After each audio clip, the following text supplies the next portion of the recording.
तब हम लोग जो है हिस्ट्री का 5वां चैप्टर शुरू कर दिए हैं। चैप्टर का नाम अर्थव्यवस्था और आजीविका भी चुके हैं। अब तो इसमें पहले थोड़ा सा हम लोग जिक्र कर लेते हैं संक्षिप्त में कि क्या क्या अभी तक हम लोग पढ़े हैं। ठीक, हम बताए थे अर्थव्यवस्था। अर्थव्यवस्था क्या होता है? हाँ, तो आप किसी भी प्रकार के अगर कार्य कर रहे हैं, ठीक, जिससे आप धन अर्जित करते हैं, तो वो क्या है? अर्थव्यवस्था।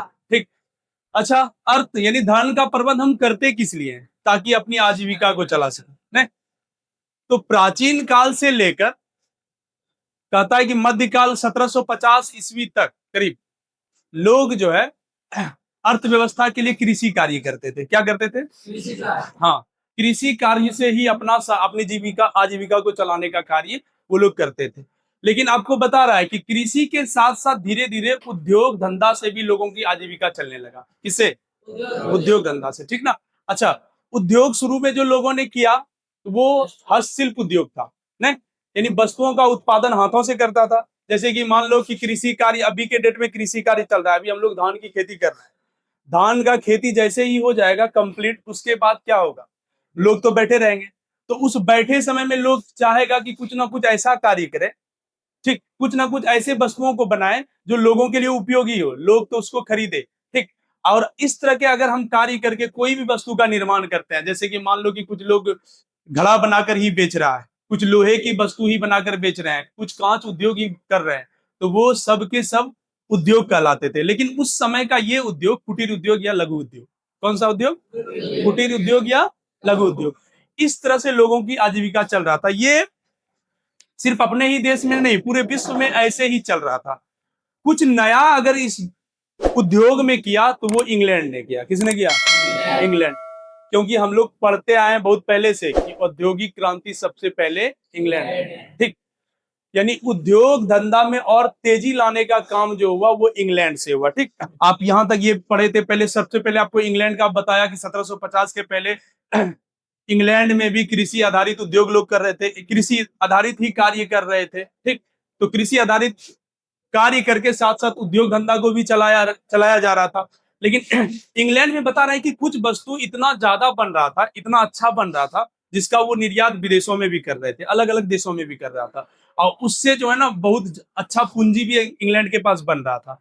तो वहां के व्यापारी, वहां के कारीगर ये सोचने लगा कि उत्पादन को और तीव्र गति से अगर किया जाए तो और ज्यादा इनकम हो सकता है, क्या और ज्यादा हमारे पास पैसा हो सकता है। ठीक, तो इसको लेकर के पहले क्या किया व्यापारियों ने? सबसे पहले व्यापारी लोग जो व्यापार करने के लिए आते थे, जो पैसा कमा के जाते थे, उसको लगा कि सिर्फ कुछ आदमी से अगर हम उद्योग धंधा करवा रहे हैं, यानी वस्तुओं को निर्मित करवा रहे हैं, तो इससे कम ही उत्पादन हो पा रहा है। तो वही लोग धीरे धीरे गांव पहुंचा। कहां पहुंचा? और गांव के लोगों को प्रशिक्षित करना शुरू किया, उसको ट्रेनिंग दिया कि आप भी वस्तु को बनाइए। ठीक, अब एक ही परिवार के बहुत सारे लोग एक तरह के वस्तु बनाकर रखते थे, व्यापारी उसके पास पहुंचता था, ठीक, और वस्तु उससे खरीदता था, फिर जाके विदेशों में बेचने का कार्य करता था। ठीक, लेकिन निर्यात इतना तीव्र और इतना ज्यादा हो रहा था, लोगों का देखो, अगर तुम्हारा व्यापार बहुत अच्छा हो रहा है, तुम बहुत ज्यादा कमा रहे हो, तो तुम स्वार्थ और बढ़ते जाता। ठीक, कि और ज्यादा कैसे कमाया जाए। कि ठीक, ब्रिटेन में जो ना अन्य उद्योग के साथ साथ कपड़ा उद्योग भी ज्यादा प्रचलित था, तो कपड़ा उद्योग में ही पहली बार वहां के व्यापारियों को, वहां के वैज्ञानिकों को ऐसा लगा कि कुछ अगर यंत्रों का प्रयोग किया जाए, मशीन बनाया जाए, मशीन के माध्यम से वस्तुओं का उत्पादन किया जाए, तो और ज्यादा हो सकता है, और ज्यादा हो सकता है। तो हम लोग इतना सा जरूर याद रखेंगे, अगर मशीनों का प्रयोग किसी चीजों के उत्पादन में हुआ तो वो कौन सा चीज था, कौन सी वस्तु थी? कपड़ा। मैं वस्त्र उद्योग में, वस्त्र उद्योग में मशीनों का प्रयोग किया गया, उत्पादन काफी तीव्र होने लगा। ठीक, इसी चीज को बोला गया औद्योगिकरण। इसी को क्या बोला गया? टॉपिक बाय टॉपिक हम लोग देखो कहां से कहां आ गए। धीरे धीरे औद्योगिकरण कब हुआ? ठीक, लोगों की आवश्यकता बढ़ी, यानी सोच रहा था कि और ज्यादा पैसा कमाया जाए, ठीक, और ज्यादा वस्तुओं का उत्पादन किया जाए, तो इसके लिए क्या किया गया? मशीनों को बनाया गया। पहली बार मशीनों का उपयोग वस्त्र उद्योग में, इसमें हाँ, तो इसमें हम लोग पढ़े हैं क्या क्या ऐसा चीज बनाया गया था, कौन कौन ऐसे व्यक्ति थे जिन्होंने नए नए मशीनों का खोज किया था, कौन कौन ऐसे थे? स्पेनिंग जेनिंग पढ़े थे, उसके बाद फ्लाइंग शटल, ये सब। अच्छा, ये सब नया मशीन बनाया गया था जिससे कि काफी तीव्र गति से वस्तु का उत्पादन हो रहा था। स्पिनिंग म्यूल, नाम देखो ना उसमें, सब चीज एक एक करके क्रमबद्ध तरीके से तुम लोग लिखा भी था, ठीक। इसका खोज कब हुआ था, किसने किया था, ये सब चीज को बोले भी थे कि थोड़ा सा तुम लोग देख के याद कर लेना, ठीक। और इस तरह से उत्पादन में मशीनों का प्रयोग होने लगा। मशीनों से ब्रिटेन में वस्त्र उद्योग में काफी तीव्रता आ गया, काफी ज्यादा उत्पादन भी होने लगा, ठीक। अब एक देश से दूसरे देश वो निर्यात भी करने लगे, उससे बहुत ज्यादा इंग्लैंड की अर्थव्यवस्था भी सुधर रहा था। इस चीजों को ही बोला गया मशीनीकरण या औद्योगिकरण। मशीनीकरण या औद्योगिकरण, ये चीज हम लोग पढ़ चुके थे ना। अब मशीनीकरण और औद्योगिकरण की वजह से, ठीक, सबसे ज्यादा इंग्लैंड में अगर वस्त्र उद्योग हो रहा था तो उसका कुछ जगह का भी नाम बताए थे। लंकाशायर, हाँ था, मैनचेस्टर, ये सब सूती कपड़ा के लिए बहुत प्रसिद्ध फेमस जगह था, यहीं पर उसके बाद एक पढ़े थे और न्यू वेल्स, कुछ ऐसे नाम करके था, ठीक, ऊनी कपड़ा के लिए। किसके लिए? हाँ, साउथ वेल्स, क्या नाम था? हाँ, न्यू वेल्स नहीं, साउथ वेल्स, ठीक। 1805, कब? देखो उसमें होगा किताब में, 1805, ठीक। अब अलग अलग, अब ये सब जो है ना औद्योगिक शहर बन गया था ना। यहां से जो है अलग अलग तरह की वस्तुएं बन रहा था, अलग अलग जगह पर जाके बिक रहा था, ठीक।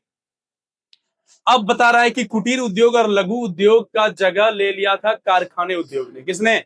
कारखाना उद्योग, या अब कल कारखाना बन गया, वस्तुओं का उत्पादन वहां हो रहा था, ठीक।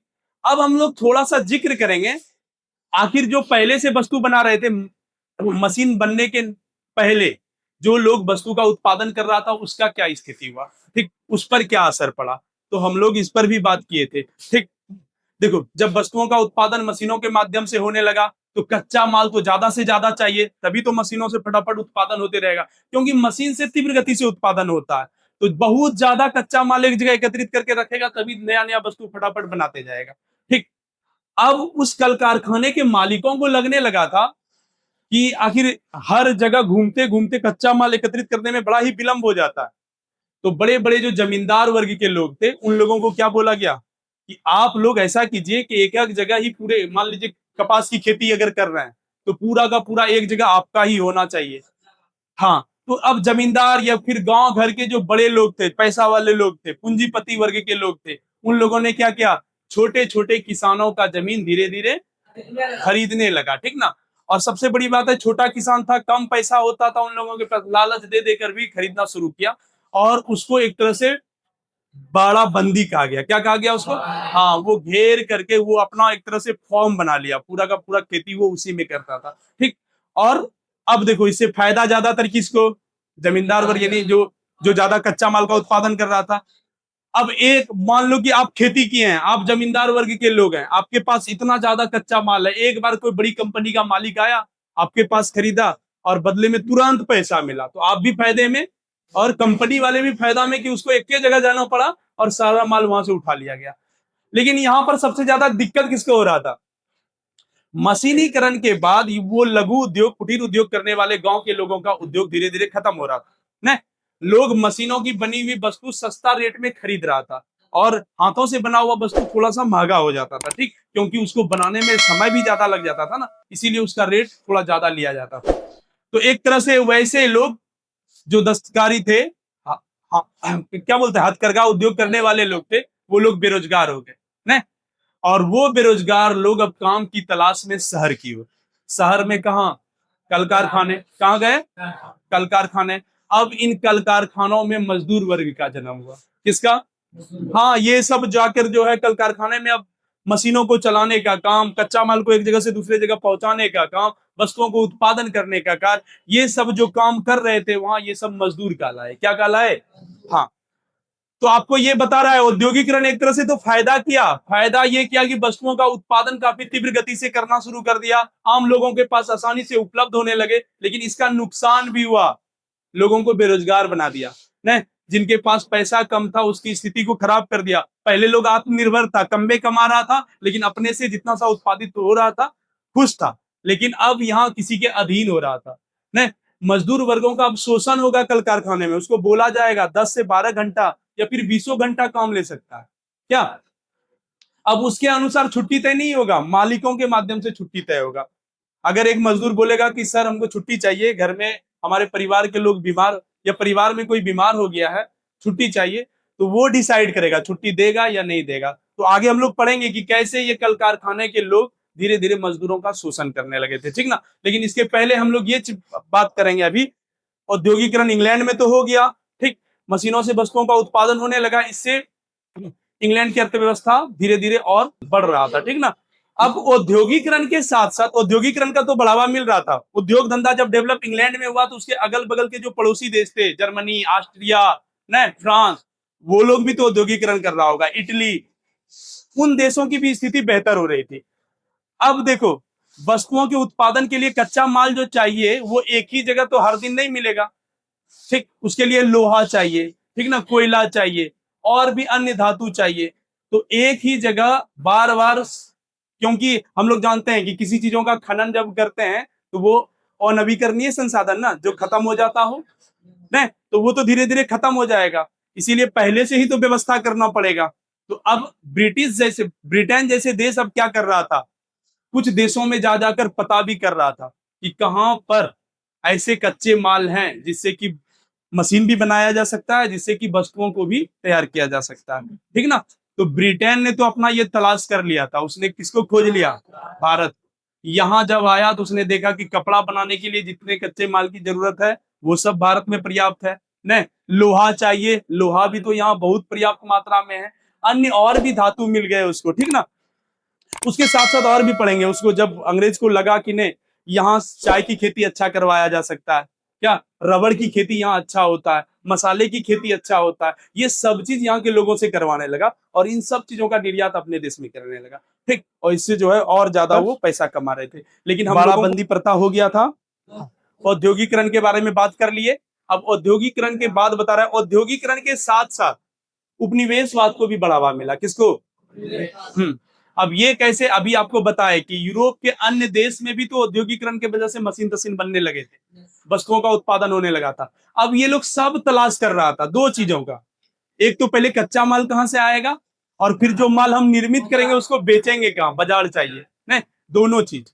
अब दोनों चीजों के तलाश के लिए ये लोग कर क्या रहा था, अन्य देशों को अपना गुलाम बना रहा था, नहीं, अन्य देशों को अपने अधीन कर रहा था। जैसे ब्रिटिश ब्रिटिश का नजर भारतीयों पर पड़ा, यानी भारत पर पड़ा, तो भारत को अपने अधीन कर लिया और दूसरे देशों को बोला यहां नहीं घुस सकते, नहीं, यहां व्यापार करने नहीं घुस सकते, ये जो है ना हमारा उपनिवेश है।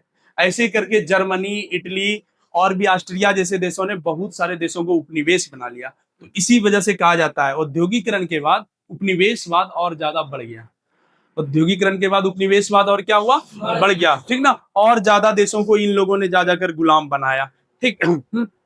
साथ ही हमारे भारत में, हमारे भारत के जो हस्तशिल्प या फिर हथकरघा उद्योग था उसको और ज्यादा नुकसान करने के लिए, ताकि यहाँ की वस्तु बना हुआ वस्तु नहीं बिके, ठीक ना, और अंग्रेज चाहता था कि हम जो वहां से निर्यात करके लाए अपने देश से वही बिके।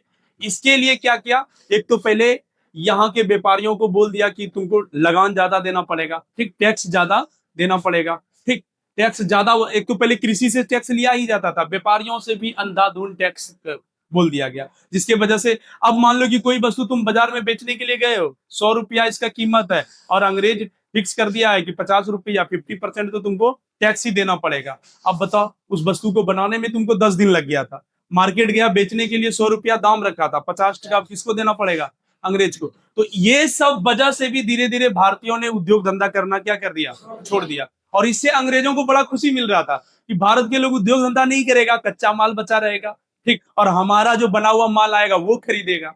तो दो तरह से फायदा था, इसलिए लगान दर को ज्यादा।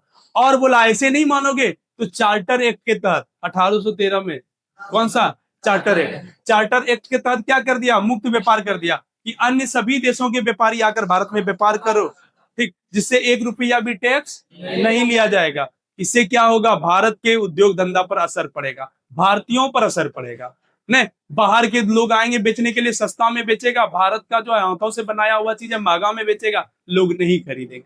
तो ऐसे ही लोगों का उद्योग धंधा क्या हो जाएगा, खत्म हो जाएगा। तो एक तरह से हम लोग कह सकते हैं कि औद्योगिकरण के फलस्वरूप ब्रिटेन में तो लघु उद्योग, कुटीर उद्योग बंद हो ही रहा था, हमारे भारत में भी इसका बुरा असर पड़ रहा था। यहाँ के भी लोगों का उद्योग धंधा, कृषि, सब चीज धीरे धीरे खत्म हो रहा था, ठीक ना।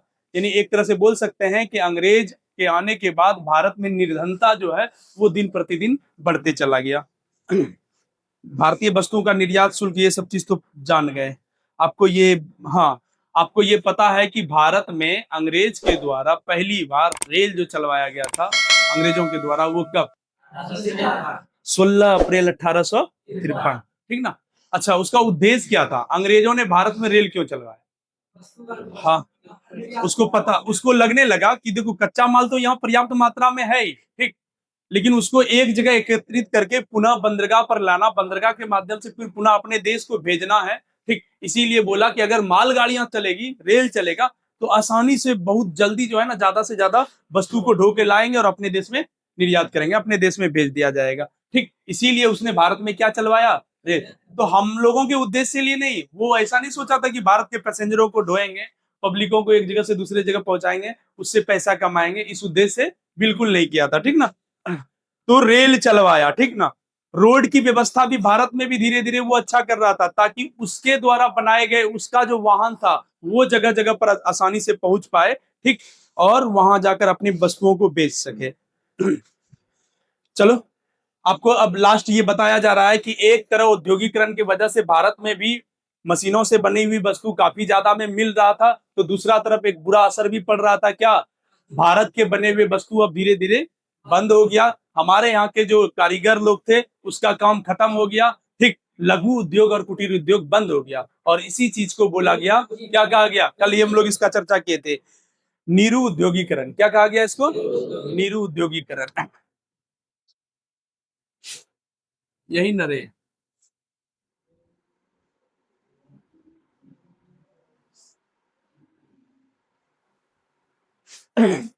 तो जितना चीज अभी बोले ना, सिर्फ इसको तुम लोग कहानी के माध्यम से ही अच्छा से स्टेप बाय स्टेप अगर याद रखोगे, आसानी से लिख लोगे। लिख पाओगे कि नहीं लिख पाओगे? ठीक ना। तो कोशिश यही करना है कि हर चीज को सिर्फ समझे क्लास में, टॉपिक पे कैसे सर बताए इसको। अब सीधी सी बात है, अब अगला टॉपिक ही आ जाता है कि भारत में, बताओ, भारत में फैक्ट्री, फैक्ट्रियों की, यही है। तो चलो अब देखते हैं, अंग्रेज कल ही हम बताए थे, अब अंग्रेज ये भी सोच रहा था कि इतना ज्यादा वस्तु का यहां से वहां ले जाना, इसमें भी तो खर्चा होता है, वहां से फिर बनाकर यहां लाना, इसमें भी तो खर्चा होता है। तो इन खर्चा को भी बचाया जा सकता है। वो कैसे? अगर हम भारत में ही कल कारखाना या फैक्ट्री स्थापित कर दें, ठीक, हमारा ही रहेगा, हम खुद यहाँ स्थापित करेंगे, और उसके बाद जितना भी वस्तु बनेगा यहीं पर बेचेंगे, तो यहाँ भाड़ा बचेगा, बचत होगा, ठीक ना। तो देखो, अब हम लोग बात कर लेते हैं तो थोड़ा कि भारत में किस तरह से कल कारखाना, तो सबसे पहले बता रहा है कि भारत में कल कारखाना का स्थापना 1830-40 से ही होना प्रारंभ हो गया था, ठीक। एक व्यक्ति है जिसका नाम है द्वारकानाथ टैगोर। क्या नाम है? हाँ, करीब बता रहा है कि 6 संयुक्त कल कारखानाओं को स्थापित उन्होंने भारत में किया था। अच्छा, 6 संयुक्त उद्यम कंपनी का मतलब बता रहा है कि अंग्रेजों के साथ मिलजुल कर कुछ कंपनियों की यहाँ शुरुआत किया। किसने? व्यक्ति का नाम द्वारकानाथ टैगोर ने। लेकिन सर ये वाला जो है ना ऑब्जेक्टिव बड़ा वीवीआई है, जो अगला हम पढ़ने वाले हैं। सर्वप्रथम सूती कपड़े की मिल की स्थापना 1851 ईस्वी में किया अपने भारत में। ऐसा नहीं कि सूती कपड़ा बन नहीं रहा था, बन रहा था, लेकिन हाथों से बन रहा था, नहीं, मिल रहा था, मशीनों से ही बना हुआ मिल रहा था, लेकिन उस समय इंग्लैंड का आया हुआ मिल रहा था। लेकिन अपने भारत में पहली बार मिल की स्थापना यानी 1891 में हो रहा है, जिसका स्थापना कहाँ किया गया? मुंबई में, ठीक। अब आपको बताया जा रहा है कि बहुत सारे पारसी, गुजराती और मुसलमान ऐसे थे, ठीक ना, जो उस समय बहुत ज्यादा पैसा वाला था। वो लोग धीरे धीरे अपना पूंजी लगाकर भारत में कल कारखाने को स्थापित करने के बारे में सोच रहे थे। आधुनिक कल कारखाना स्थापित कर रहा था। अच्छा, एक व्यक्ति है जिसका, ये भी बड़ा इंपॉर्टेंट है, ये भी कई बार एग्जाम में पूछा गया है। एक पारसी, यानी पारसी एक धर्म वाले होते हैं, ठीक ना, कावजी नानाजी दावर। व्यक्ति का नाम क्या? बोलो फिर से, कावासी नानाजी दावर। ठीक। 1854 ईस्वी में पहली बार कारखाना का निर्माण किया इसने, ठीक ना। पहली बार 1854 में। सूती कपड़ा का मिल 1851 में ही, ठीक ना। और कावासी नाना द्वारा जो है एक 1854 में एक अलग से ये भी कपड़ा का ही मिल था, ठीक ना। अच्छा, 1851 वाला हुआ क्या था, उसको सफलता नहीं मिला था। मिल की स्थापना तो हुआ था, लेकिन वो चल नहीं पाया सब दिन। पुनः 1854 में जो बनाया गया ये सफल मिल था। इसकी स्थापना कहां पे, अब आपको हम लोग अपना भारत का पढ़ना शुरू कर दिए हैं, ठीक ना। सुनो, 1854 से लेकर 1880 तक आपको बता रहा है कि करीब 30 कारखाना, कितना, भारत में धीरे धीरे दिन प्रतिदिन अब कल कारखाना बढ़ते जा रहा है। पहली बार बता रहा है 1854 में सफल हुआ, कारखाना चला, और 1880 तक जाते जाते करीब 30 कारखाना भारत में स्थापित हो गया, ठीक। जिसमें 13 कारखाना जो है वो पारसियों द्वारा ही बनाया गया था। अच्छा, इसमें जो है ना, अब मुख्य चीजों पर बात करते हैं। 1869 ईस्वी में बता रहा है स्वेज नहर का निर्माण हुआ था। कहता है कि स्वेज नहर भूमध्य सागर को लाल सागर से जोड़ने वाला, यानी ऐसे भारत आने के लिए अंग्रेज को बड़ा घूर के आना पड़ता था, ठीक ना, कालीकट बंदरगाह से होते हुए, ठीक। तो बताता है कि भूमध्य सागर बन जाने की वजह से, भूमध्य सागर पर जो है ना स्वेज नहर बन जाने की वजह से क्या हुआ, एक शॉर्ट रास्ता बन गया। शॉर्ट रास्ता होने की वजह से क्या हो रहा था, अब उसको समय का भी बचत हो रहा था, बड़ा जल्दी जो है ना वो अपने यूरोप से नहीं, इंग्लैंड से भारत पहुंच पा रहा था। तो स्वेज नहर बनने के, कब स्वेज नहर का निर्माण, कब, 1869, 1800। स्वेज नहर के बन जाने के बाद बताता है कि आवागमन और तेज हो गया, यानी वस्तुओं को वहां से, इंग्लैंड के बने हुए वस्तु और आसानी से भारत आना शुरू हो गया था, ठीक ना।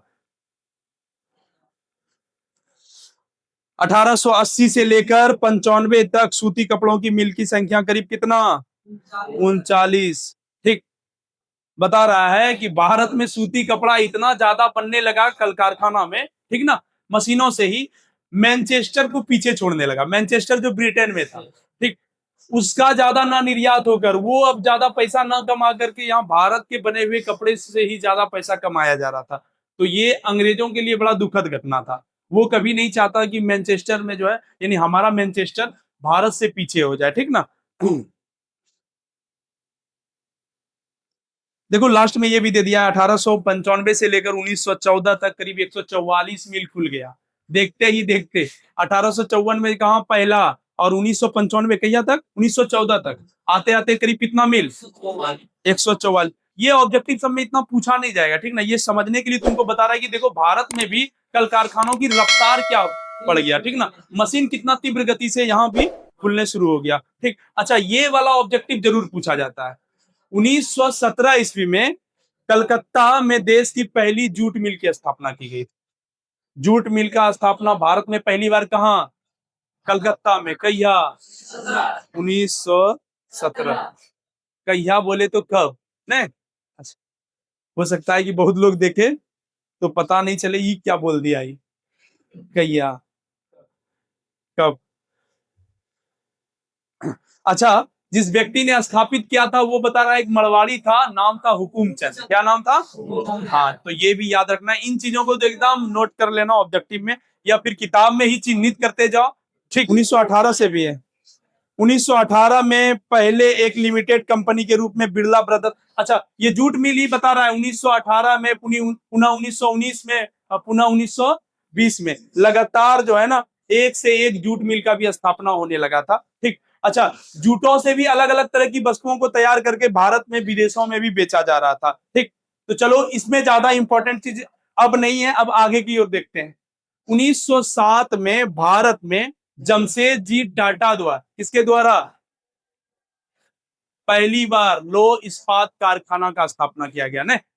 अब भारत में भी हाथों से लोहा का निर्माण नहीं होगा, किससे होगा, मशीनों से होगा। और पहला मशीन जो बैठा था वो कहाँ, ये जमशेदजी टाटा कहाँ, नहीं, उस समय हम लोग बोल सकते हैं कि हमारे बिहार में, कहाँ, हाँ बिहार में ही स्थापित किया गया था। अभी देखा जाए तो वो जगह कहाँ पड़ता है, झारखंड, ठीक। उस समय उस जगह का नाम क्या था, साची नामक जगह, कौन सा, हाँ। कहता है जिसको जमशेदजी टाटा ने बनवाया था, किसने, जमशेदजी टाटा ने। अच्छा, पहली बार भारत में लौह इस्पात कारखाना का स्थापना कहाँ पर? जगह का नाम बताओ। सापची नामक जगह। ठीक, कब, किस व्यक्ति ने स्थापना किया था? जमशेदजी टाटा के द्वारा स्थापित किया गया था। ठीक, कहता है 1910 ईस्वी में Tata hydro electric power station का भी स्थापना किया था। यानी कहने का मतलब वही जमशेदजी टाटा और भी नए चीजों को जो है स्थापित करना शुरू किया। कहता है लौह इस्पात कारखाना भारत में आजादी के बाद और एक से एक बनने लगे। जैसे ही भारत आजाद हुआ उसके बाद बता रहा है कि हमारी सरकार ने भी ना औद्योगिक क्षेत्रों को यानी कल कारखानों को बढ़ावा देने के लिए लौह इस्पात कारखाने भी बहुत सारे खुलवाए। ठीक, तो उस लौह इस्पात देखो 1955 में बता रहा है कि भिलाई जो छत्तीसगढ़ में है, राउरकेला जो उड़ीसा में है, राउरकेला कहाँ है? दुर्गापुर जो कहाँ है? पश्चिम बंगाल। अच्छा, दुर्गापुर वाला जो है ब्रिटेन के सहयोग से, किस देश ने मदद किया था? हाँ, भिलाई जो छत्तीसगढ़ में था वो रूस के सहयोग से। किसके सहयोग से? हाँ, तो राउरकेला जो उड़ीसा में था वो भी ब्रिटेन के सहयोग से। तो उस समय बता रहा है कि भारत में इतने बड़े बड़े कल कारखानों को खोलने के लिए एक आदमी के पास संभव नहीं था कि उतना पैसा था, तो कहीं ना कहीं दूसरे देशों से मदद भी लिया जाता था। ठीक, अब इसमें क्या हो जाता होगा, संयुक्त रूप से अगर स्थापित कर रहा है तो जो भी पैसा होगा उसका बंटवारा होगा। क्या, कुछ उसका भी होगा, कुछ यहाँ का भी होगा। अच्छा देख लो, तुम्हारे किताब के अनुसार बता रहा है कि भारत में टोटल स्टील प्लांटों की संख्या कितना? 7। कितना? अच्छा, सबका एक बार नाम बोल दो, क्या क्या नाम है? सातों का नाम बताओ। इंडियन आयरन एंड हीरापुर, अच्छा, Tata iron and steel company Jamshedpur, Visvesvaraya iron steel company Rourkela, कहाँ? भिलाई, दुर्गापुर स्टील प्लांट और उसके बाद बोकारो स्टील प्लांट। ठीक ना?